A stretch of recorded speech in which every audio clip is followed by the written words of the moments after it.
అందరికీ నమస్కారం. ఈరోజు మన ఒక డెకాయిటీ కేస్ ఇన్వాల్వ్ అయిన వాళ్ళు, రాబరీ కేసు ఇన్వాల్వ్ అయిన వాళ్ళు, థెఫ్ట్ కేసెస్లో ఒక హౌస్ బ్రేకింగ్లో ఇన్వాల్వ్ అయిన వాళ్ళు మన స్పెషల్ టీమ్ ఫామ్ చేసి సిసిఎస్ ఇన్స్పెక్టర్, తర్వాత పాణ్యం ఇన్స్పెక్టర్, ఎస్ఐ పాణ్యం, నంద్యాల తాలూకా సిఐ, తర్వాత మన సిసిఎస్ సిబ్బంది, స్టేషన్ సిబ్బంది ఒక ఇంపార్టెంట్ క్రిమినల్కి పట్టుకున్నారు. వాళ్ళ పేరు ఇప్పుడు నేను చెప్తాను. చెంచు మేకల హనుమంత, 25 years వయసు ఉంది, గడివేముల మండలం చెందిన వాళ్ళు. వీళ్ళపైన 2019 నుంచి బాగా కేసెస్ ఉన్నాయి.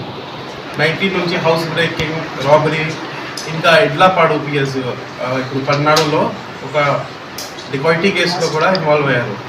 అప్పటి నుంచి వీళ్ళు ఎవరికి అరెస్ట్ చేయకుండా పారిపోవడం, అఫెన్స్ చేసిన అడవిలో పారిపోవడం ఇట్లా జరుగుతున్నాయి. రీసెంట్లీ మన తాలూకాలో ఒక రాబరీ జరిగింది, తర్వాత ఒక పాణ్యంలో రీసెంట్లీ రాబరీ జరిగింది. ఆ తాలూకా రాబరీలో కూడా మనకి క్లూజ్ వచ్చింది. సైంటిఫిక్ ఎవిడెన్స్ అన్నీ కలెక్ట్ చేసిన తర్వాత అన్నీ మ్యాచ్ అయింది. అప్పుడు మన డెడికేటెడ్గా అప్పటి నుంచి ఇంటికి పట్టుకోవడానికి చాలా ప్రయత్నం చేస్తున్నారు. అండ్ మన సిసిఎస్సిఐ, పాణ్యం సిఐ ఒకసారి మిస్ కూడా అయ్యారు. ఒక మన పట్టుకునే టైంలో వీళ్ళు మిస్ కూడా అయ్యారు. కానీ ఇప్పుడు ఈరోజు సక్సెస్ఫుల్గా వాళ్ళకి పట్టుకోవడం జరిగింది. తర్వాత రికవరీ కూడా మన ప్రాపర్టీ చాలా వరకు చేసాము. ఇంకా కొన్ని దాంట్లో కేసెస్లో 2 ముద్దాయి ఉన్నారు, స్టిల్ అబ్స్కాండింగ్ ఉన్నారు. వీళ్ళకి ఇచ్చిన ఇప్పుడు వీళ్ళ పైన 22 కేసెస్ ఉన్నాయి.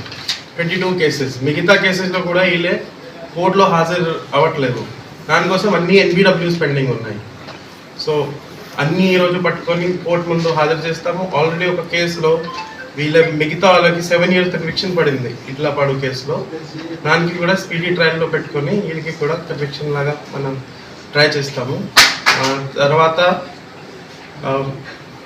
కొంతమంది ఇప్పుడు వీళ్ళ గ్యాంగ్ సంబంధించిన వాళ్ళు కొంతమంది మారిపోయారు, కొంతమంది ఇప్పుడు చేయడం లేదు.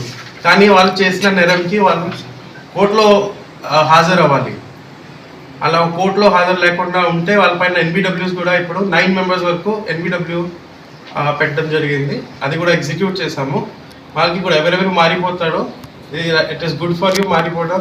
కానీ మీ చేసిన నేరంకి మీకు ఖచ్చితంగా కోర్టులో హాజరు అవ్వాలి, ట్రయల్ నడవాలి. ట్రయల్లో ఇవన్నీ పెడితే మీ పైన ఎన్బిడబ్ల్యూ ఎగ్జిక్యూట్ అవుతాయి. తర్వాత మీ రిమాండ్ లోపల ఉంటాడు, అండర్ ట్రయల్ ప్రిజనర్గా ఉంటాడు. సో అదే మీకు అదే మన ఇప్పుడు చేసిన పనికి I want to congratulate CCS team, Panyam circle team and taluka team. బాగా పని చేశారు. మన డిఐజీ సార్ కూడా వాళ్ళకి అప్రిసియేషన్ ఇస్తున్నారు.